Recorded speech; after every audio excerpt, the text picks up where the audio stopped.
اور ایک شخص دعا مانگ رہا ہے، اور کیا دعا مانگ رہا ہے؟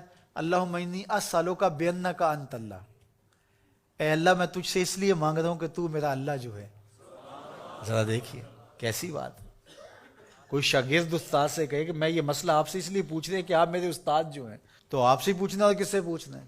بیٹا باپ سے کہے کہ میں آپ سے یہ چیز اس لیے مانگ رہا ہوں کہ آپ میرے ابو جو لگتے ہیں، تو میں آپ سے مانگنا ہے۔ تو وہ کیا کہ اللہم انی اسألک بانک انت اللہ، اے اللہ میں تجھ سے اس لیے مانگ رہا ہوں کہ تو اللہ جو ہے، لا الہ الا انت، تیرے علاوہ میرا ہے بھی تو کوئی نہیں۔ تو وہ یہ کہہ کے دعا مانگ رہا تھا، تو حضور نے سنا تو ایک صحابی کو کہا وہ جو کونے میں مانگ رہا ہے نا، اس کو جا کے کہو تمہاری دعا قبول ہو گئی۔ کیا ناز سے مانگ رہا ہے؟ اس لیے مانگ رہا ہوں کہ تو میرا اللہ جو ہے۔ حضرت علی المرتضیٰ اللہ کی بارگاہ میں ایک دعا مانگتے ہوئے عرض کرتے ہیں، اے اللہ تجھ سے وہ مانگتا ہے جس کے پاس دعا کے علاوہ کچھ ہے ہی نہیں، تجھ سے وہ مانگتا ہے جو مانگنا ہی جانتا ہے۔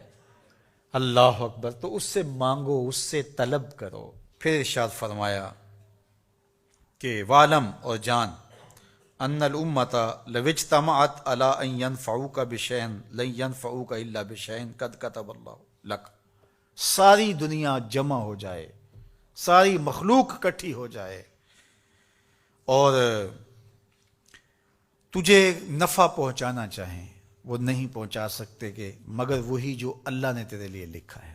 وَلَوِ اجْتَمَعُوا عَلَىٰ أَن يَضُرُّوكَ بِشَيْءٍ لَمْ يَضُرُّوكَ إِلَّا بِشَيْءٍ قَدْ كَتَبَهُ اللَّهُ عَلَيْكَ، فرمایا کہ اگر وہ تمہیں نقصان پہنچانے پر تل جائیں، سارا زمانہ چاہے کہ تجھے نقصان پہنچائے، لیکن اللہ نہ چاہے تو وہ نہیں پہنچا سکتے۔ اتنا اللہ پر بھروسہ کر لے، دنیا خلاف ہو جائے، زمانہ خلاف ہو جائے، ہوا نا، ریاست بھی خلاف ہو گئی، برادری بھی خلاف ہو گئی، شہر کا شہر خلاف ہو گیا، ملک کا ملک، بچے بوڑھے جوان سارے خلاف ہو گئے، ایک ہی توحید پرست حضرت خلیل اللہ، سارا زمانہ مخالف۔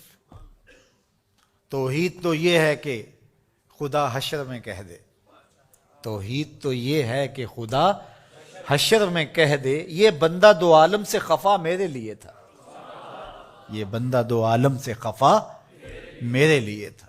حضرت خلیل اللہ کو جلانے کے لیے پورا بابل شہر جمع ہو جاتا ہے، آیان سلطنت کرسیوں پہ براجمان ہو جاتے ہیں، آگ کے الاؤ روشن ہو جاتے ہیں، منجنیق میں ڈال کر کے حضرت خلیل کو آگ میں ڈالا جانے لگا ہے۔ اللہ اکبر۔ لیکن خلیل اللہ کا توکل دیکھیے، آنکھوں میں روشنی ہے، چمک ہے، چہرے پہ مسکراہٹ ہے، اللہ پر بھروسہ دیکھیے۔ اور یار کوئی کسی شخص پہ بھروسہ کر لے اور وہ بندہ ہو، بندے کا پتر ہو، تو وہ بھروسہ نہیں ٹوٹنے دیتا، تو اللہ کیسے ٹوٹنے دے گا؟ ابراہیم علیہ السلام کا توکل رب پہ ہے، منجیق کو گھما کے جناب خلیل اللہ کو آگ میں ڈال دیا گیا، ادھر فرمان جاری ہوتا ہے قُلْنَا يَا نَارُ كُونِي بَرْدًا وَسَلَامًا عَلَىٰ ابراہیم، اے آگ میرے ابراہیم پہ سلامتی کی ٹھنڈی ہو جائے، اتنی ٹھنڈی بھی نہ ہونا کہ میرے خلیل کو سردی لگنے لگ جائے۔ باہر آگ بھڑک رہی تھی، اندر جنت کی ہوائیں چل رہی تھی، فردوس بری کی بہاریں تھیں اندر۔ جب 40 دن کے بعد آگ بجھی تو حضرت ابراہیم خلیل اللہ جلتے ہوئے دہکتے ہوئے انگاروں سے چلتے ہوئے باہر یوں آئے جس طرح کوئی نازنین پھولوں پہ چل کے آ رہا ہو۔ اللہ پر بھروسہ کرنے والے کا وہ بھرم ٹوٹنے نہیں دیتا۔